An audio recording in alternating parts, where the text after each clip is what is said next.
who told me that the meeting was going to be, was not going to have an in-person option. So again, be that as it may, we're going to carry on and move to the meeting agenda overview with Dr. Calvin King, who is the president and facilitator for the Arkansas Land and Community Development Corporation. Dr. King. Thank you, Ms. Crockett. Let me say, first of all, express my appreciation to all of those particular resource people who are here present to participate in this particular meeting. And again, things will happen. As the old saying goes, if anything can go wrong, it will. One of the things that we have moved toward and we're moving toward now is that as we do our meetings and we have our conversations, particular conversations back with the resource people, be it in a venue where you have both an in-person audience, and we had a very good meeting in Nashville, last week, both had in-person and virtual participation. But when we're beginning this afternoon, as we have our meetings, and we will rebroadcast these meetings back through our Facebook, and we'll link back and get that back out to the community residents as we move toward, as we say, outreach, to try to make sure that we can diversify ourselves in a manner where we can actually reach the community and get the communication out. Our intention is that from tonight's meeting, this afternoon's meeting, and other meetings that we've done, not only will we go to Facebook with it, we'll be able to link that back to our website, and we'll republish information back to the public on how they can go to the website and listen to the particular meeting, the events, and what the agenda has consisted of, and the various resource people who are participating in the information that's being provided. Now, as we are here this evening, and the purpose of this is one, it's outreach, and it's to communicate. The intention is to communicate back into the Riceville area as well as the other surrounding community area, the various type of resources that's available through USDA, and as we say, one USDA, as it relates to rural and urban community economic development, and that's through both conservation program services, Farm Service Agency, and USDA Rural Development and Forestry Services. And I say Forestry Services because forestry is a very key partner back with Natural Resources and Conservation Services in doing conservation forestry type of practices. That's one. And of course, they have a number of other programs as well. So that's a very quick summary.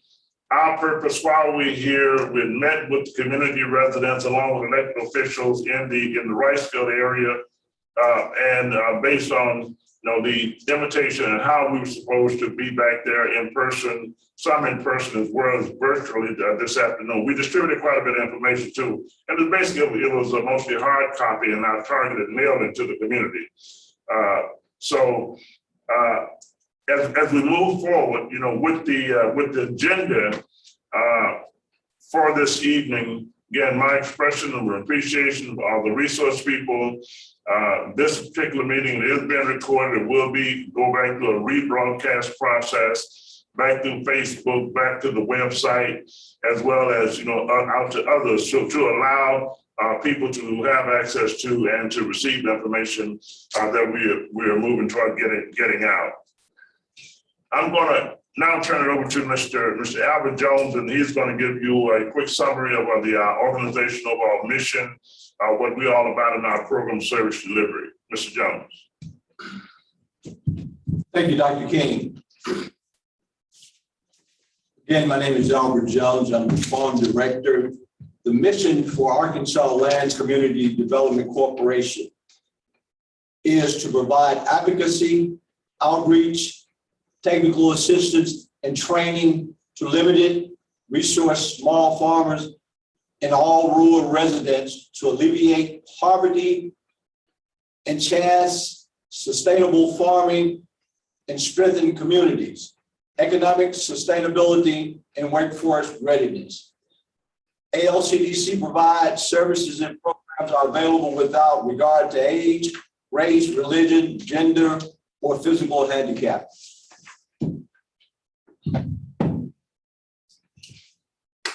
Next on the agenda, and let me mention one thing. This is urban and rural agriculture.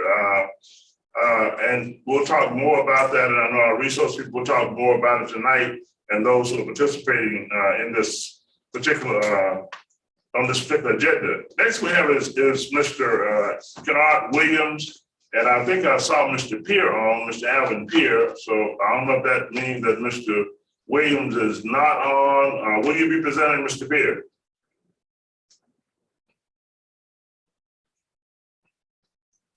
There's Kennard. There's Kennard.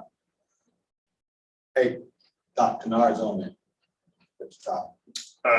Kennard. There he is. Okay, Yes, Mr. sir. Kennard, you with us? There he is. Okay. All right, we're going to turn it over to Mr. Williams at this point with Natural Resource Conservation Service. Good to see you, Mr. Williams. Good to be here, Mr. King. For those that do not know me, I'm Kennard Williams. I work with the Natural Resource Conservation Service. Can you hear me? Mr. Williams, we can't hear you. Are you Yes. muted? Yes, sir. Yes, sir. I can hear. Can everyone else out there hear? Yes, Can you I hear can me, hear. Mr. King?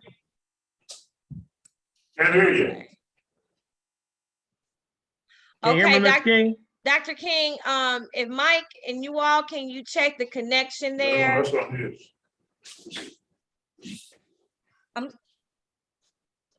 Okay, we can hear you, Mr. Williams. We can hear you. All right.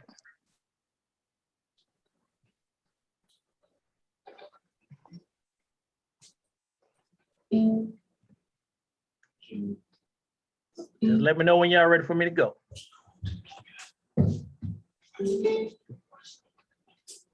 You got it, Mr. Williams. Okay. All right. Go ahead. Thank y'all for inviting me. What say, Mr. King? You good? Go ahead. All right. Okay. All right. I work with NRCS, Natural Resource Conservation Service in Pulaski County. I'm the district conservation here in Pulaski.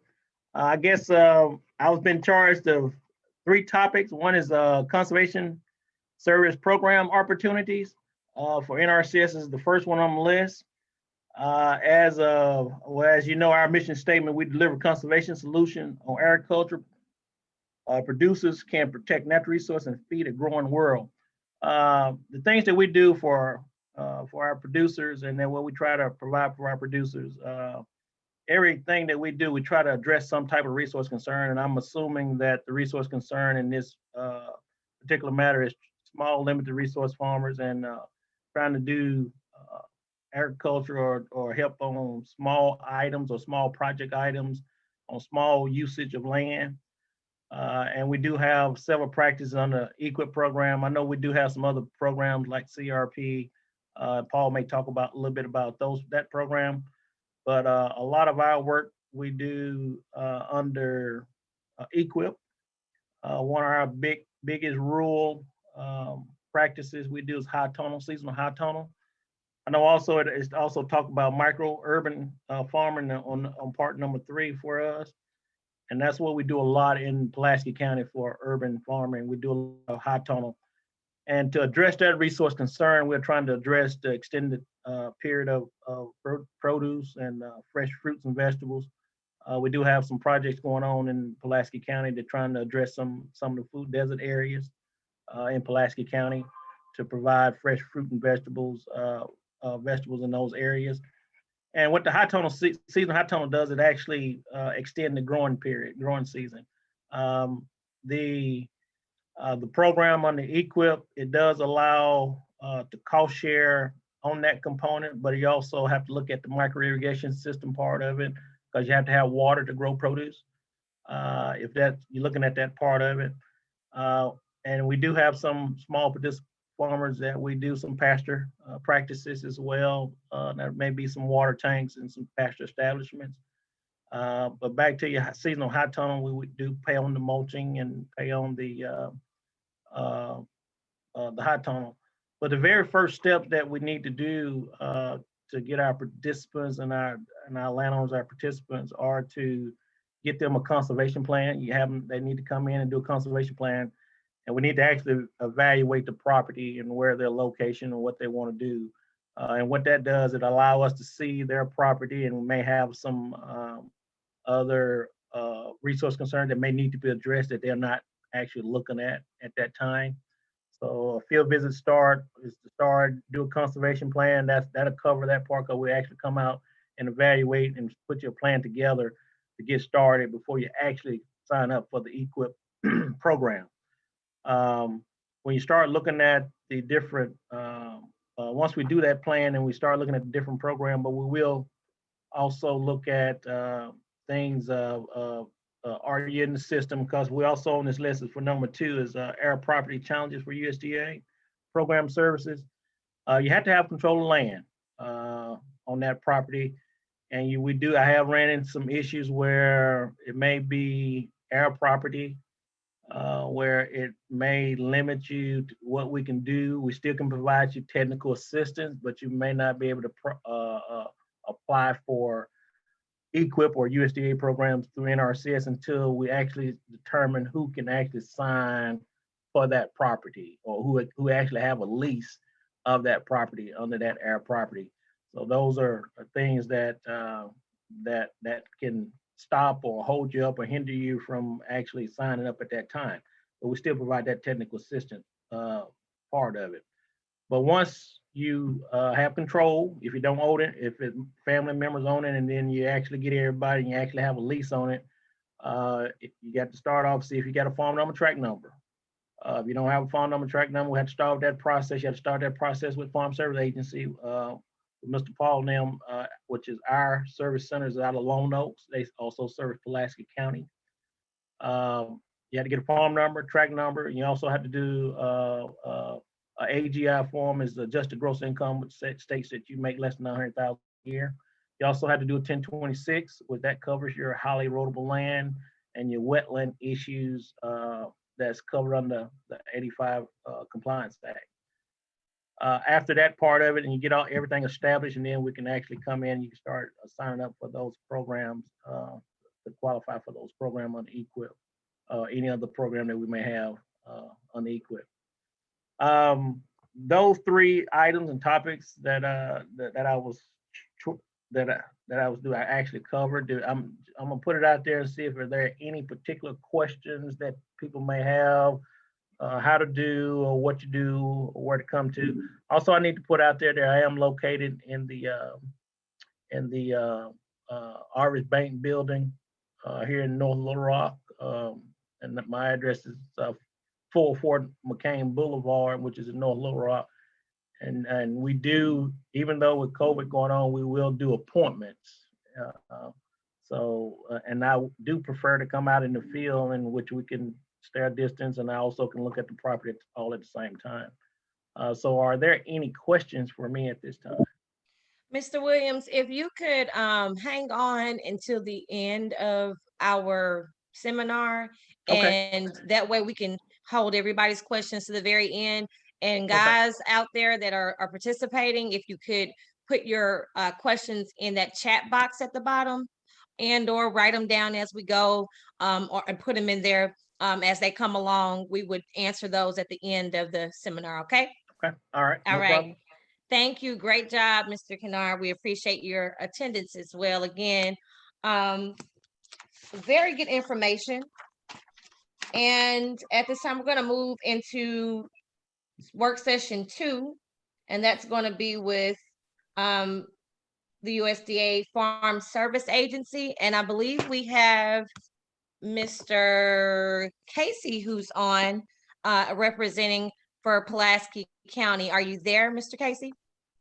Yes, ma'am, I am. Perfect. And I believe you had some slides, did you not? Yes, and I'll Okay. share my screen now, and hopefully things will work out. Okay. At this time, I'm gonna go ahead and turn the floor over to you. Okay.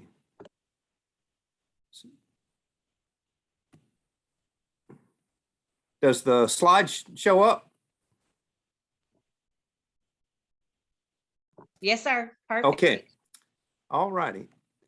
As Ms. Crockett mentioned, I'm with the Farm Service Agency I'm stationed in Lonoke, and the Lonoke Farm Service Agency handles the Farm Service Agency business for both Lonoke and Pulaski counties. And so many times when I speak, I'll call us the Lonoke Pulaski FSA.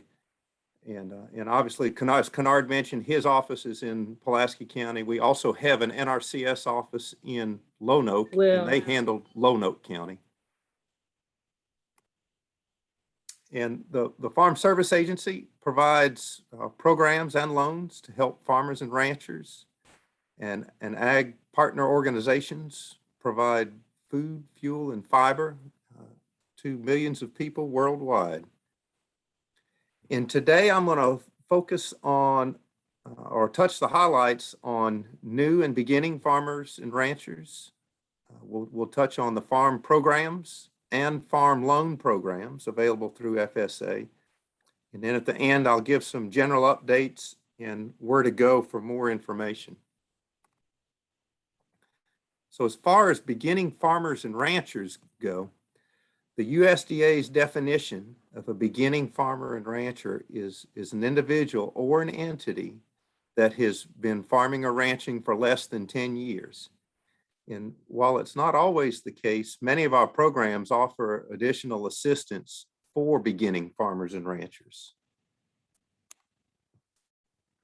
And in working with the FSA, the first step would be to contact the local office. And our number is 501-676-5116, extension number 2. And that number will be on the slide at the end of the presentation. And even if you plan on coming to the office, it's best to call first, because we can talk to you over the phone and probably get just a little bit of information from you. What's your vision for the land? What are you hoping to do? Your owner, your operator, and that'll allow us to get things prepared for when you show up. And also it may change what you'll be doing when you come here. And so it's always good to start everything with a call to the local office. And if there is someone who does not speak English, while we don't have any non-English speakers here in the local office, we do have access to translation services. So that should not be a hindrance. And in working with the Farm Service Agency, one of the first things to do is, and it's called two different things. It may be called obtaining a farm number or registering with the FSA. In almost every program offered by both FSA and now NRCS requires us to put someone on a farm or to get them a farm number. And Kennard mentioned the EQIP program, the Environmental Quality Incentive Program, and we do issue quite a few farm numbers for beginning farmers and ranchers who are entering into the EQIP program. And there's no minimum acreage to register as a farm. We have some farms drawn out that may be less than a half acre. And when starting with us, when obtaining a new farm number, one of the first thing we'll need to see is a deed or a survey plat if you're a landowner. And if you're an operator, so if you don't own the land but you're farming it, then we'll need a lease. And in between the deed and the lease, the deed or the lease, we'll be able to identify the piece of land that you're on. And then if it's an individual, we need a social security number. If it's an entity, we need the tax identification number. And then as we go through the process, there'll be other eligibility documents. If it's an entity, we're going to need some organizational documents to see who's in the organization and how it's run. And then once we get the farm number, then the door opens to get into other programs and to be able to see what you may qualify for. And then also, as far as the beginning and farmer ranchers go, we do have a state coordinator for beginning farmers and ranchers. his name is Derek Johnson, and that's his email down at the bottom. And if you have general questions and want to contact Derek, by all means, go ahead. If it's specific in signing up with the FSA, then the best bet would be to call us directly at the office. Now, within FSA, we have two divisions. One is the farm programs, and the other is the farm loans. And in the farm programs, those consist of the safety net programs, the CRP or the Conservation Reserve Program, and the aerial field photography office, and then market facilitation program. And then there's some other disaster programs as well. And I'm going to touch on those. And then on the farm loan side, we have an assortment of loans for direct ownership or direct loans for ownership and operating. We have guaranteed loans, micro loans, emergency loans, and youth loans as well. As far as the farm programs go, probably one of the biggest ones we have is called ARC PLC, which is agriculture risk coverage and price loss coverage. And these programs pay farmers when the actual revenue or actual prices on commodities like corn, soybeans, wheat, rice, cotton, when they drop below a certain level. And in order to qualify for that program, one of the things is that the farm that you're on have what's called base acres. And so there has to be a production history that was established on those farms. And if you're not sure if your farm qualifies for that program or not, just call the office and we'll be able to tell you. The wildlife and wildfire and hurricane indemnity program, it's called WIP. We just finished administering the 2018 and 19 programs for WIP. And both of those for Lone Oak and Pulaski were associated with hurricanes and a lot of rainfall. And so these disaster programs like the WIP, they usually take place after the fact. And sometimes, as you can see with the 18 and 19 program that we just administered, it's a couple of years after the fact. The next program is NAP. It's the Non-Insured Crop Disaster Assistance Program. And this is going to be, most of the things that would fall under here would be specialty crops, fruits and vegetables and nuts. And there's a host of products that are covered under NAP. And it's like an insurance program in that it offers financial assistance when there's low yields or prevent planting if it's too wet to plant or other natural disasters.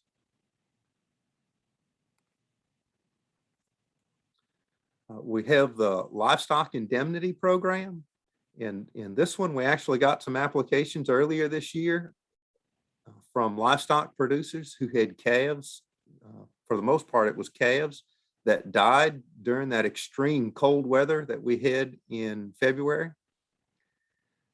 And then we have emergency assistance for livestock, honeybees, and farm-raised fish.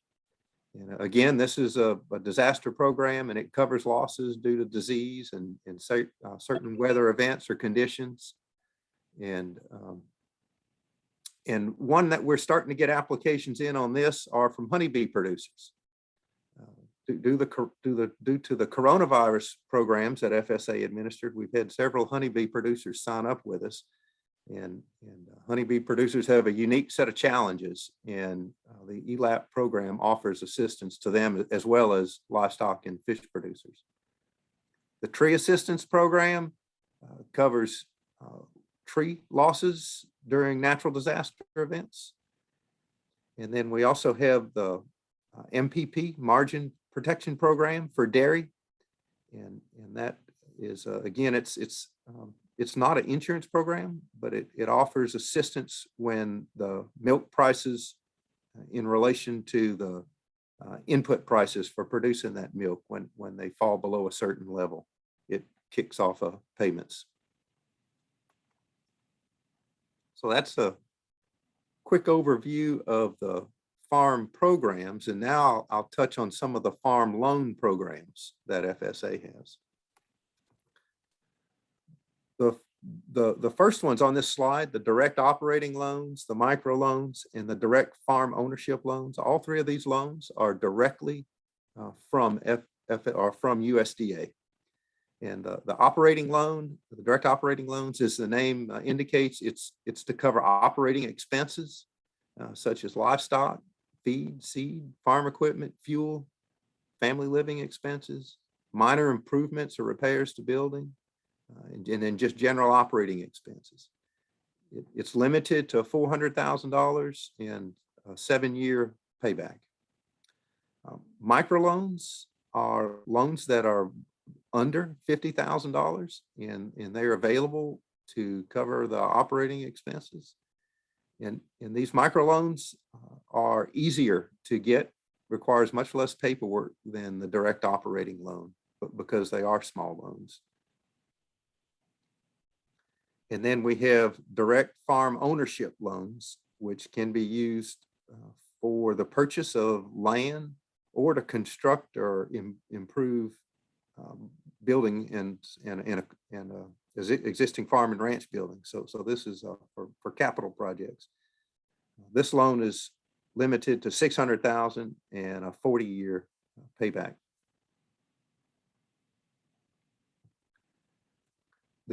In the guaranteed loan program, those loans are actually taken out through a bank, and FSA and the bank work together, and the USDA backs the loan. So it's a way to help individuals or entities who can't get a loan on their own to get a loan from the bank. Youth loans are available for youth aged 10 to 20 who participate in 4-H, FFA, or similar agricultural type organizations to finance education or income producing projects, agriculture related projects. It's a $5,000 loan limit and a maximum for 7 years. And then several of the loans, they may have special provisions for minority and women farmers and ranchers, and some of the FSA programs, not the loans FSA loans, but also the FSA loan programs have special provisions for minority and women farmers and ranchers. Not all of them, but some of them do. We do have loans for beginning farmers and ranchers, and those provide credit opportunities for those who have been in business for less than 10 years.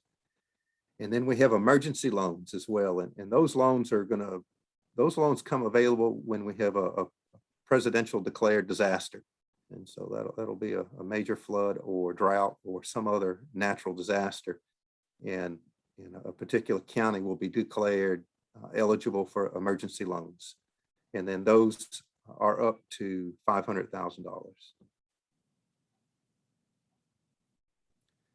Just some general updates on what's going on in FSA.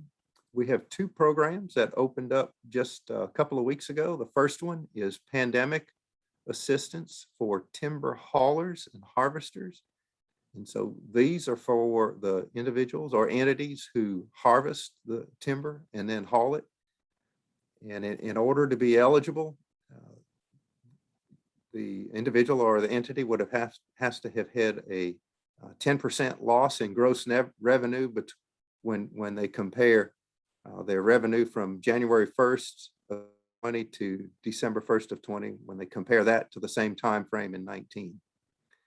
And so if you're a timber harvester or hauler and want to get more information, then call us. The application deadline is October the 15th.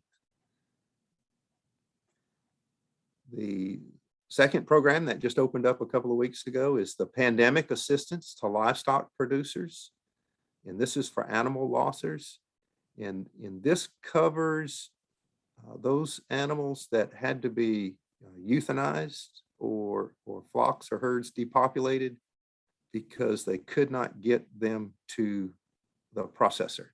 And a common example would be a poultry producer, or maybe a contract poultry producer or a contract hog producer and when their animals reach the weight, the processing facilities could not take them. And so they ended up having to be euthanized. We have gotten a couple of applications for the timber haulers program out of Pulaski, and we haven't got any for this one on livestock producers yet. I mentioned earlier about the coronavirus food assistance program, how it generated some questions from beekeepers, and that program is still going on, and there is no deadline set for that yet. It's been going on for some time now, and some of the eligible commodities are what's called price trigger commodities, and those were rice was one of the price triggers, and then they had flat rate crops, which would have been corn and soybeans, and so it's based on the amount of acres planted in 2020, and then also on sales commodities, and this covered there were eligibility for livestock as well.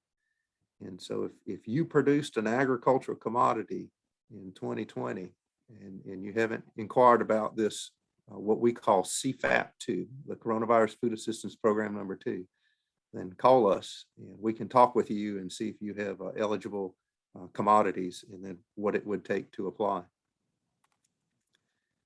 couple of Conservation Reserve Program or CRP updates. We are accepting applications for our CRP grasslands program, and that ends on August 20th, just in 10 days. We recently ended a general and a continuous sign up. And so right now, this is the only CRP applications that we're accepting. And if you currently have a CRP contract and it's for forested land, if it's a contract covering timberland, the USDA came out with a forest management incentive. And so there are some enhanced payments to help cover the mid-management practices of tree thinning, and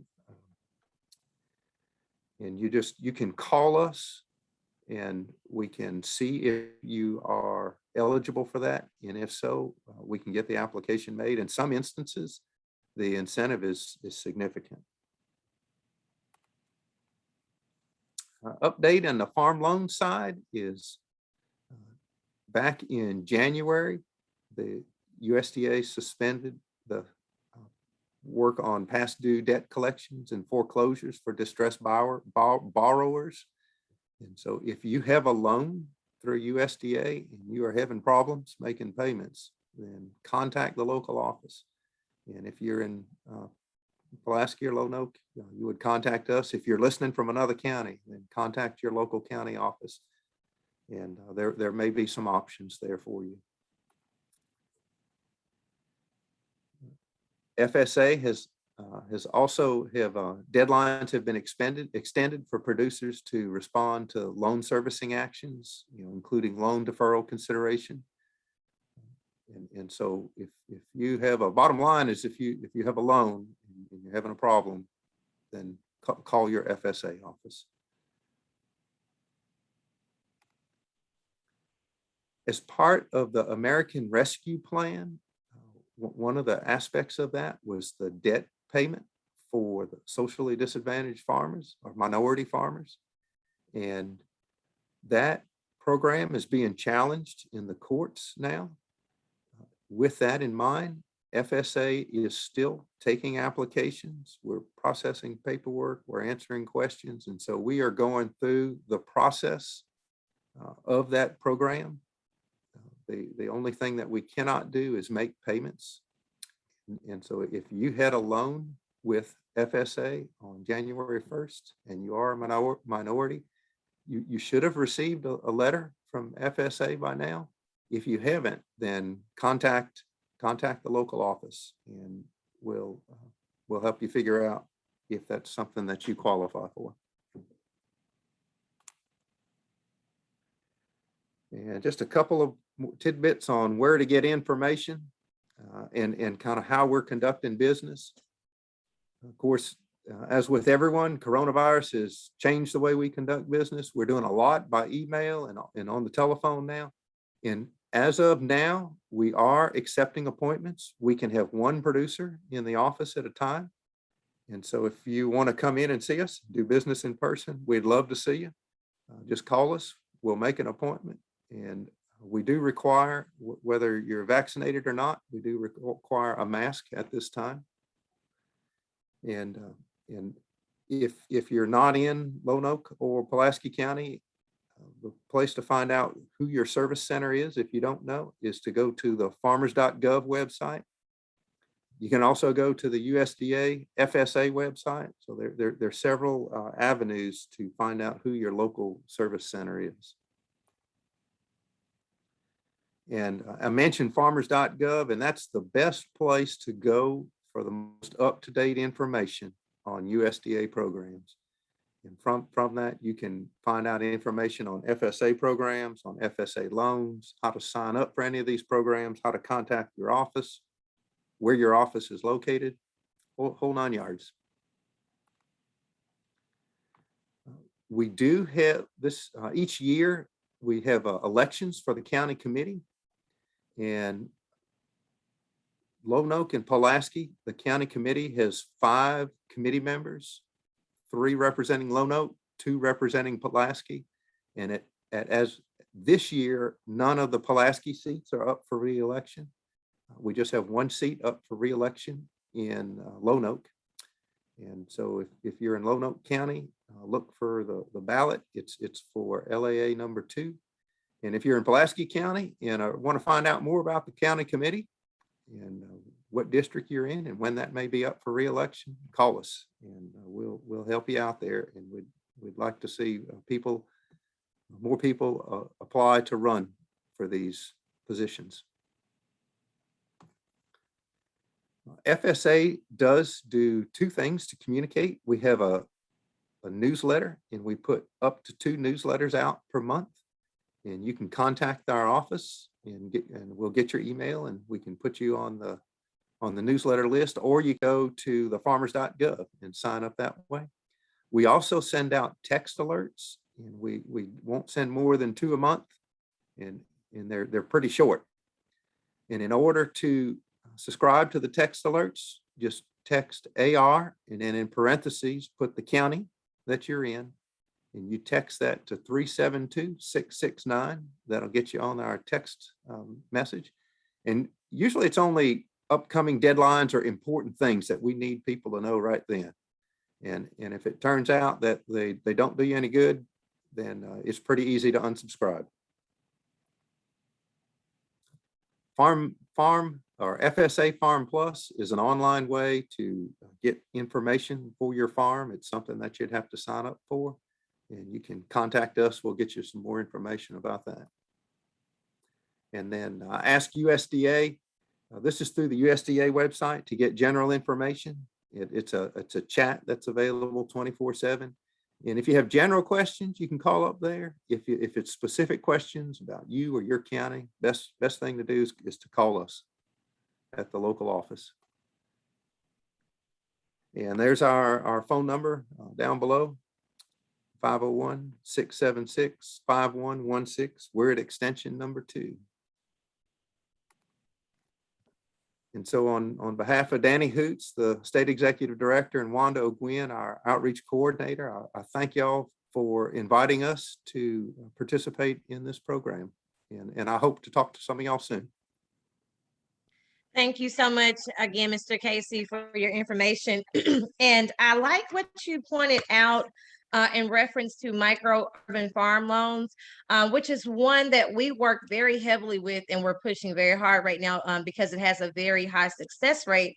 And as he mentioned before, it's a lot more obtainable to get rather than the traditional farm loan. So as a matter of fact, to show you how close to home it is, one of our board members, Miss Mary Bones, is actually one of those recipients of a micro urban farm loan and was even under the American Rescue Plan, was even forgiven for those loans. So as he said before, Just because there is the current situation where it's on hold, still we encourage you to apply so that we could have that on file and you would be one of the first ones to be accepted. So moving forward, if all of my presenters again would place your information in the box as well as your questions. I do see your questions and we will get to those questions coming up pretty soon. And speaking of, we're going to go ahead and transition over into our third work session, which will be presented by our own Dr. Calvin King, who has been a part of the ALCDC for over 40 years, guys. He's going to cover rural business, housing, rural community development, community facilities, water, sewer, energy, and e-technology. And of course, last but not least, I do see questions on there in reference to air property. So he will be covering that too. So without further ado, Dr. King, are you ready? Yes, I am. Can you hear me? Yes, sir. Okay. Now, I'm assuming that rural development is not on, and that's the reason that I'm doing this. If there's a rural development representative on, then Yes, I sir. would, do we have a rural development person on? I do not believe we have one on. I think we had down Miss Maria Beard to as the partnership that we're going to be implementing with Pulaski County to speak on that. She's not. Okay, that's fine. I'll You proceed. can go ahead and proceed, Dr. King. Yes, sir. One, I'm not with USDA rural development, but we work with all the USDA agencies and try to have some familiarity with all their program areas, both NRCS, Farm Service Agency, as well as USDA rural development. Rural development is one of the most comprehensive agencies that exists within USDA as far as a service provider, and particularly when you look at local communities. Let me emphasize this, as both FSA was presenting as well as the NRCS resource person, I want all those who are present to understand that USDA services, both with NRCS, is available by way of the Farm Bill to urban agriculture now, as Mr. Williams gave reference to, as well as Mr. Casey on Farm Service Agency on the micro loan program. And I'll come back to that with a few questions that I'll have, as well as comments in reference to that presentation. The rural business program of USDA rural development, I'm going to talk very briefly about their loan program. They have both a loan guarantee program as well as a direct program for business and industry lending under USDA rural development. They also have what they call the rural business enterprise. I'm not sure if they call it grant program now, but it is a grant program that they can work with expanding the creation of new business and job opportunities within a local area. The other area out of the businesses, rural business and cooperatives, they make both grants as well as loans available to cooperatives. In a lot of cases, in a lot of parts of our country, and also in Arkansas, you do have cooperatives that receive the benefit of both the grant program as well as the cooperative program in general under USDA rural development. The housing program. With rural development, they have both the multifamily housing program as well as the single family housing program, 502, 504 program, the single family, 515 and dealing with the multifamily housing. If I'm not mistaken, I think I saw possibly a 515 program that was in the Ricefield area. We have participated in the 515 program in creating affordable housing, along with tax credit, development as a part of that, and doing syndication housing development with the 515. We've also worked with individuals, and we still work and assist individuals with receiving the benefit of the resources for single family housing. And of course, I always advise individuals, if you're seeking housing assistance, a loan from USDA for the housing program, is to first do the pre-qualifying, I call it the pre-qualifying application, which is a very short application. And one, it makes a determination of eligibility as well as how much loan you would be able to qualify for, how much you could qualify for as far as lending assistance or loan assistance, et cetera, is concerned. They also have grant programs to work with the individuals in dealing with renovation. Grant programs up to $7,500. And this is for basically, if you're layering that back with the weatherization program that may be being conducted by a community action agency or other programs that may be being implemented in the local area. But again, that one is $7,500 on the grant program side. That could be applied for if you're able to get assistance from Arkansas Development Finance Authority under their renovation program under home, which is up to $25,000.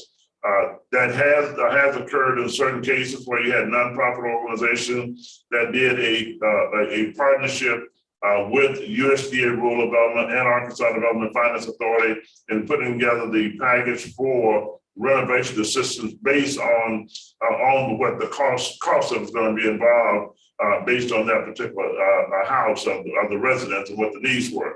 $25,000 on that. Back in rural development, also they have a renovation loan program, 1% interest rate over a period of, I think it's 20 years, maybe a little longer than that, but a 1% interest rate for a loan up to $20,000 for renovation assistance. Again, that's strictly for renovation, bringing houses up to par, particularly where you may have health, a hazardous type of situation that exists with a particular resident. The rural community development is pretty broad, and I want to move these back in together. When you say the community facilities and water sewer program. I was recently reading an announcement today by the secretary, and it was in reference to what has come out on the infrastructure legislation that recently passed, or they're trying to finalize the clearance of that legislation right now. That will be a tremendous amount of revenue that will be involved in that particular infrastructure bill for both rural as well as for urban areas, but particularly in dealing with rural. Everything from water, sewer, infrastructure, community facilities will be another area. And one that is really, really key for a lot of our small communities is the technology side of it. Broadband is a big piece of it on infrastructure and the intent of that legislation. And rural development is already doing a lot of work as far as investments concerned from the technology side. I know Arkansas is doing some from on the technology end as well. I'm assuming that's back through the state block grant programs. I'm not sure about that one, but I know rural development has been and continues to do investments, from that perspective. They have what I call the energy program, and I won't go into details on that, but anyone who have a specific interest and need more information on that, I would get you back with rural development, one of the rural development centers in reference to their energy program. But I will say this on the energy program, and it is, if you're going to upgrade your, say, air conditioning systems, upgrade your home or your business to become more energy efficient, they do have a program for that will provide some subsidy support in implementing or applying that program to individuals, providing that particular program service to individuals. Of course, I just gave reference to the technology aspect of it. It's big, it's very much so needed, and particularly in the underserved areas. And I like to talk about it from an underserved community perspective because, we know pandemic has brought some of that out more so than what it had been talked about in the past. But we have underserved communities that have not received the benefit of the equal equity and type of investments from a development perspective, from a community development perspective in particular. Community facilities. They also have the community facilities grant and loan program, rural development does. both from municipalities and with community-based or nonprofit organizations qualified for that particular program. I know we have organizations we've partnered with that's benefited from it, as well as certain small municipalities as well. Again, that can be a grant loan. Normally, it's a grant loan program, and there has to be a match part, could be 25%. And in certain cases, it has been in the past, don't know as much so how it is now, where areas are qualified for a full grant. But it's a good program, particularly if you're working with the state on accessing state resources along with USDA rural development resources to work with working with municipalities as well as community-based organizations on facilities, improving facilities. That's pretty much all that I have, Mr. Crockett, on that. And again, your rural development, USDA rural development is a part of the USDA center itself.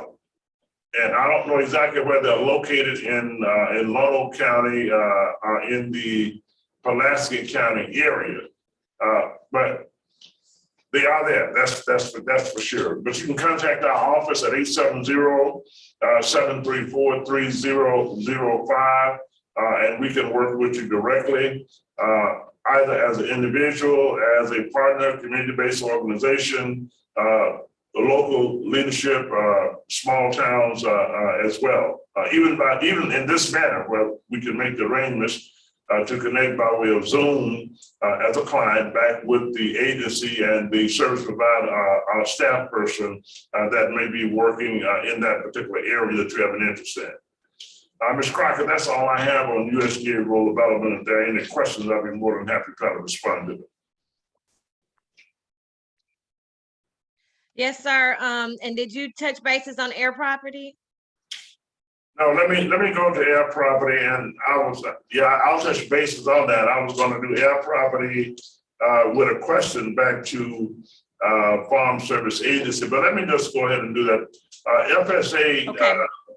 Farm Service Agency presently now has a program that has some listening sessions on the program. And there's a loan program that they'll be implementing, or a relending program they'll be implementing to make financing available to individuals who have an interest in getting clear title on their property. When I say clear title, where it's undivided now, and that title may presently be in the name of the parents or the grandparents or the great-grandparents, and you have heirs that may not have an interest in the property and just want to get the value of that interest out of the property. So this particular loan program will allow individuals who want to sell their interest, those individuals who want to keep the property or the real estate, will be able to acquire financing through the relending program to purchase the interest of those individual heirs out.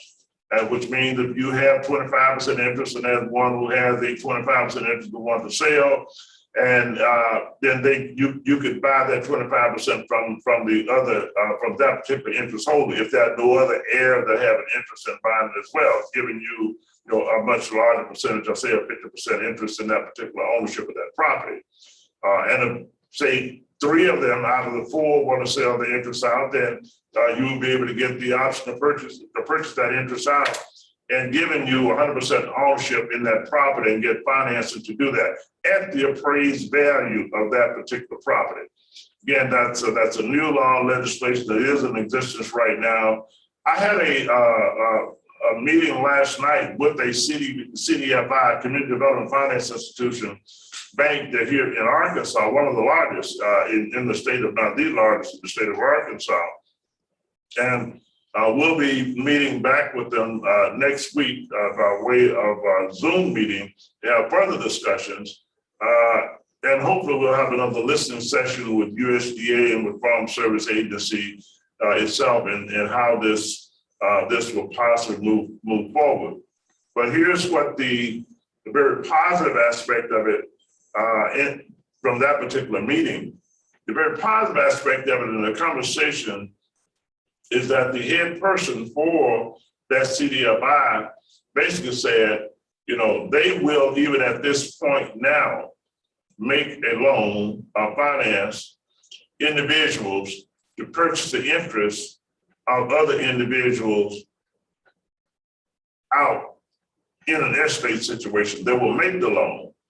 The one thing that they would have to have is the 100% of that estate or that real property as security. And basically what that would mean is that if you have 3 or 4 individuals or 2 individuals right now that own 50%, and you have the other 50% that's owned by, say, 10 individuals, and those 10 individuals want to sell their interest, or even if one of those 10 individuals want to sell that interest, if the other 9 individuals would sign the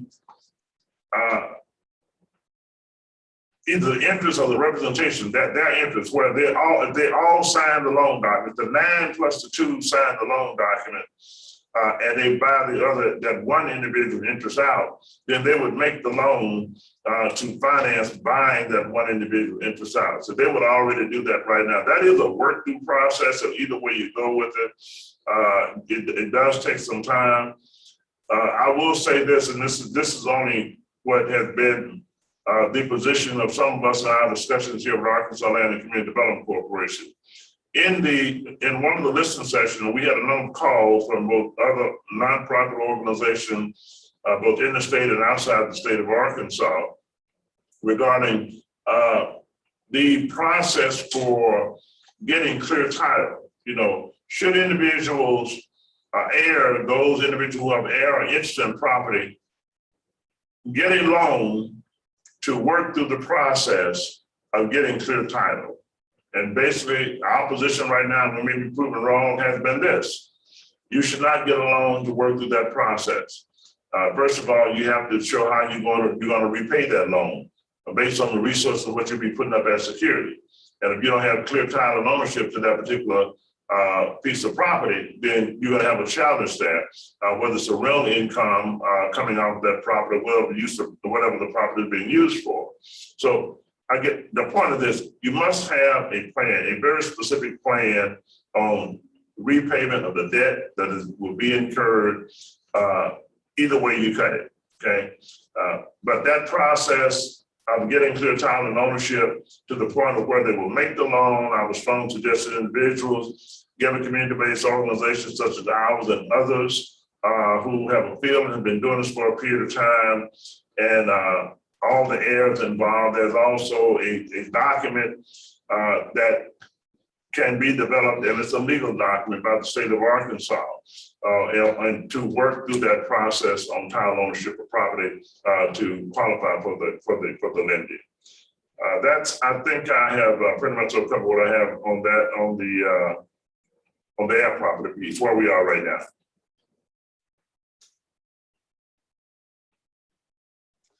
Okay.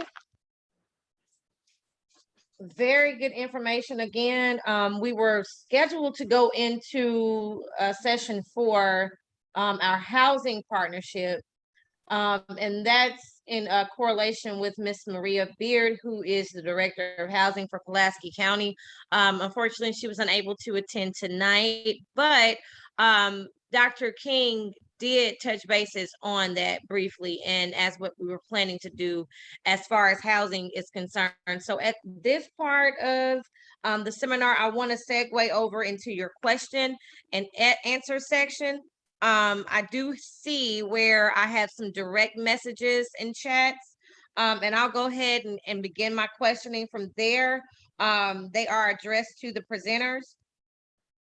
This question is for Mr. Williams. What is the process of finding out who the current owners of air property are?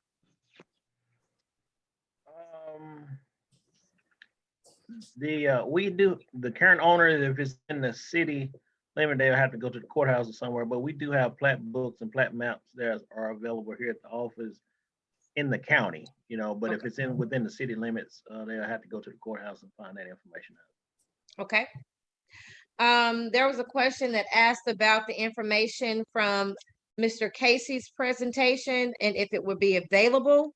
The answer to that question is yes. And Mr. Casey, if you could forward me the information to those slides over, I will get that out to you. And I see that you said you wanted to provide that for your community. So again, we'll get that over to you. In addition to that, this is also being recorded. So again, there will be a rebroadcast of it, which is why I asked everyone again to put your information into the chat box so that everyone could see it and it could be on record.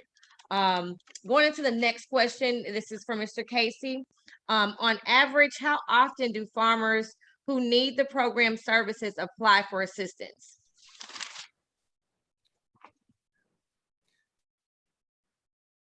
I think, and I'm gonna take a stab at the answer because I'm not really clear on what the question is. Usually what we find out is, we try to get the word about programs out, and if people hear about a program and they can make a connection that it might help them, then we'll hear from them. And Okay, really I was going to say, I'll ask Mr. Rainey if we want to kind of be more specific about it. Are you asking in terms of how many farmers who are already farmers need the assistance? Are they getting approved? Are you asking about an approval rate? Are you asking about the return in it? Is it It's multifold. So it's more of asking for some farmers who may not even be aware of the program. Like you said, you're trying to get the word out. But I imagine that there are farmers who are operating who don't know about the services. Yeah. And on average, like, what is the intake percentage of farmers per year, quarter, for those who are already farming and who know that they need the assistance? And then how many are approved? And then what's the awareness rate? That's part of the outreach that I was interested in. So I don't know what those actual percentages would be.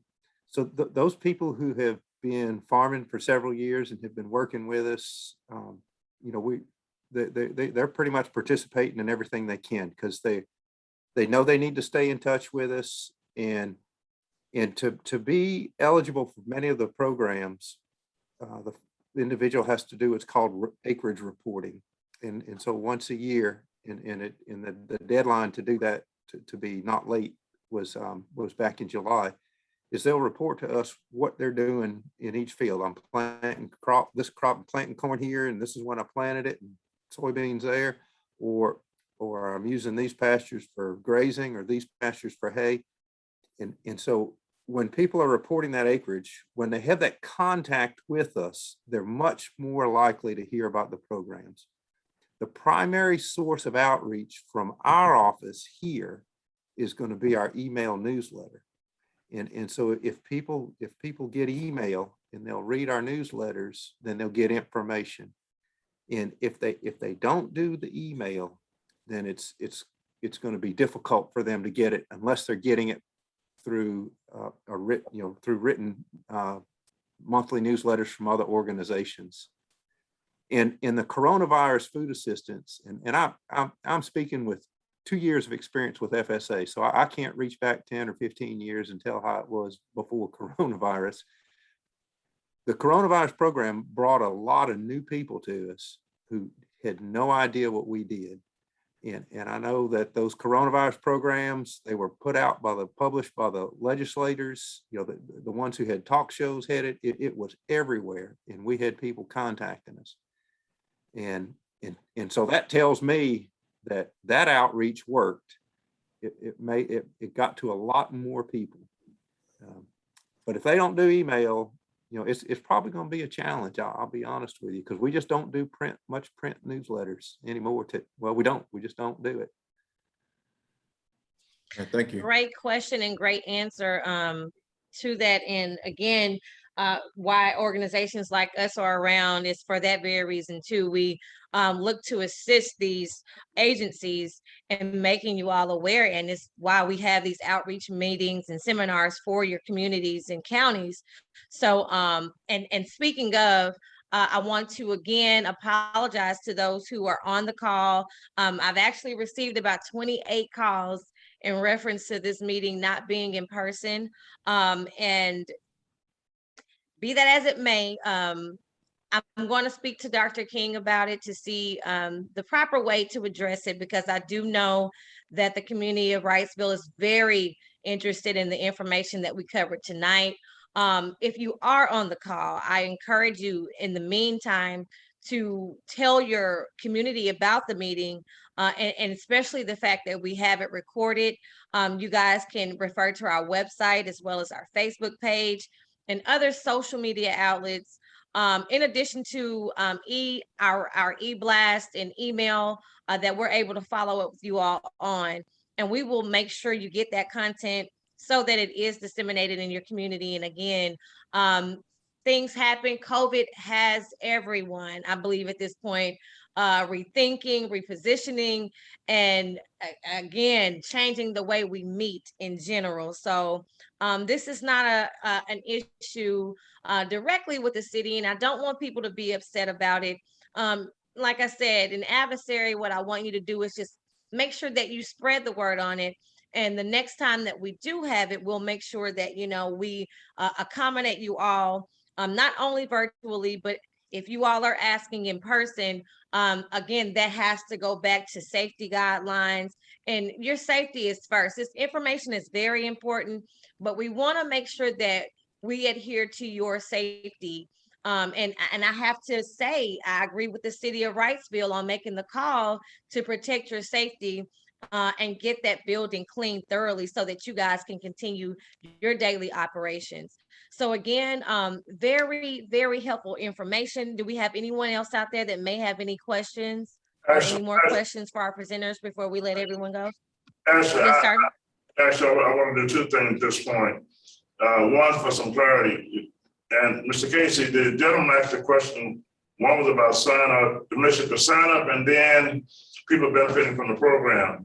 I'm gonna give one example, and we're going to republish some information that's coming out in our news bulletin, specifically that deals with the question that you asked. And this is with farmers of color, and it deals with the percentage base of those individuals who receive services from FSA in the loan program side. And I must say this, the ones who receive the less services in the application process was African-American population. It was African-American population. The highest percentage from the color was Hispanic population. And it goes on, I think the Asian was the next one. The highest percentage number, I think roughly 25% of those application that was withdrawn. Sometimes people withdraw the application for various reasons, not being able to get all the information that's required. So they withdraw the applications in certain program areas, be it in loan for CRP program, you know, whichever. So, but we have some specific data that's coming out on that. It'll be in our next publication called our news bulletin that show those specific figures. Now, back to what Mr. Casey said as well, you know, it has been well defined that we have the underserved community, but outreach itself, he gave reference to the individuals and how they have now employed more, both within USDA, NRCS, FSA, and rural development, is outreach services and partnering with organizations to provide outreach services to reach that underserved community. What Ashley gave reference to, that is what we do, and that's what partnership is so important. But let me say this, in order for us to maximize the delivery of both the information and services, we must build more on our partnership capacity. I mean, we have to partner more in Wrightsville and other local areas, and those in those local areas being a part of connecting the information that is being provided. And when I say connecting the information, that you yourself and others connecting the information that has been provided here this evening and connecting back to others who can benefit from it. I am hopeful, and I'm going to ask this as a question, ask you to Mr. Casey on the CRP program. And we've just sort of looked at the overall Riceville community. It's a very historic community as far as the African-American population itself is concerned. But under the CRP program, is that a minimum acreage amount under the forestry conservation program that one has to have in order for them to qualify for the program?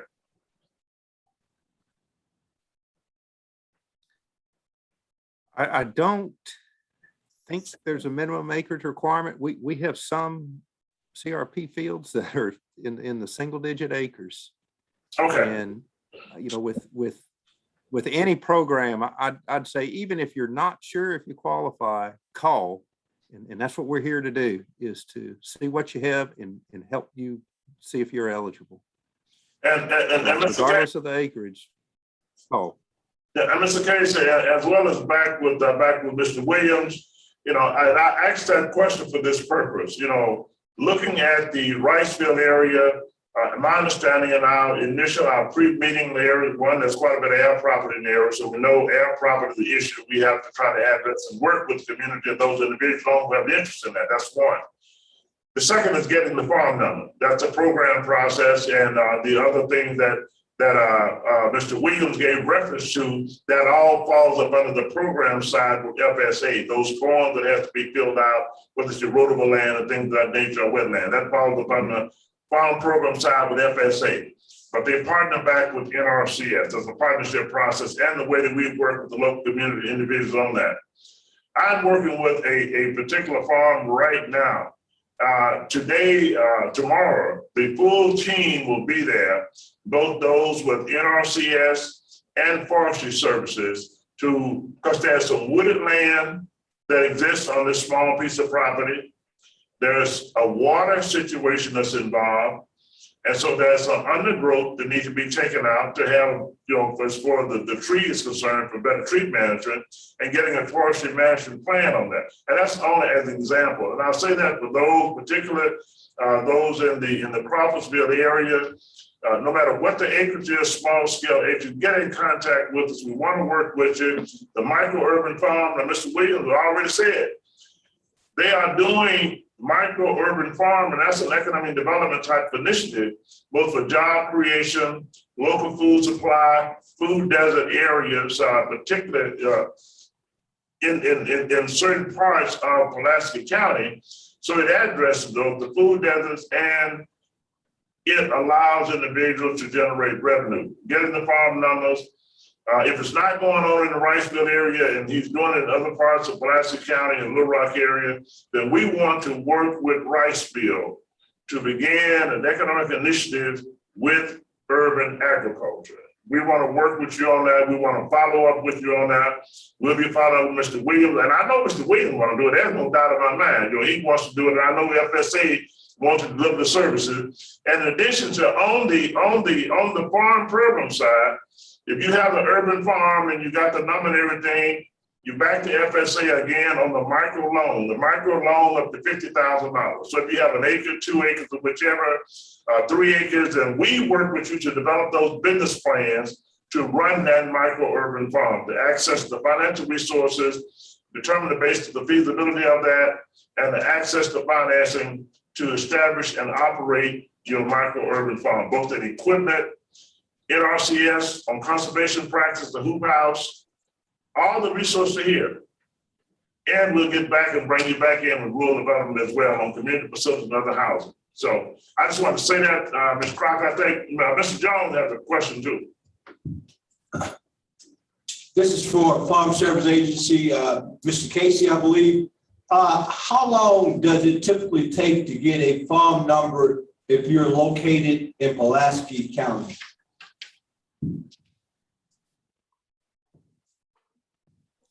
So the process of getting a farm number is, the process itself is not very long. How long it takes is more dependent on the programs that we have and the deadlines that we're fighting against. And right now, if someone contacted us about getting a farm number, Depending on the circumstances, it could take a couple of weeks and it could take a couple of months because we're backed up with a heavy workload now.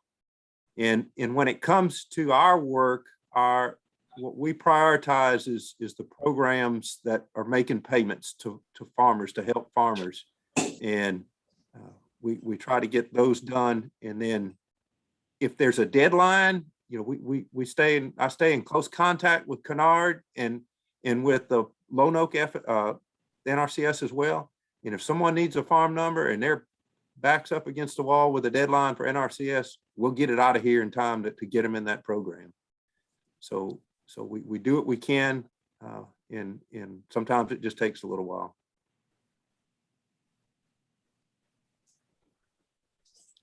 Our goal is to get to where we can get them in and out of here in a couple of weeks to a month or so, but we're a ways off from that.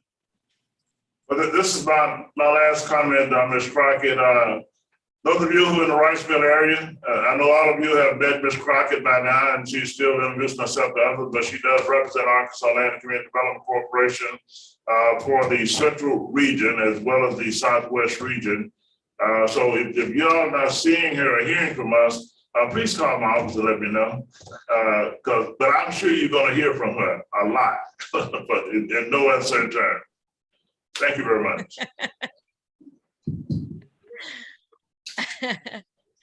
All right. Ms. Ashley. Hey.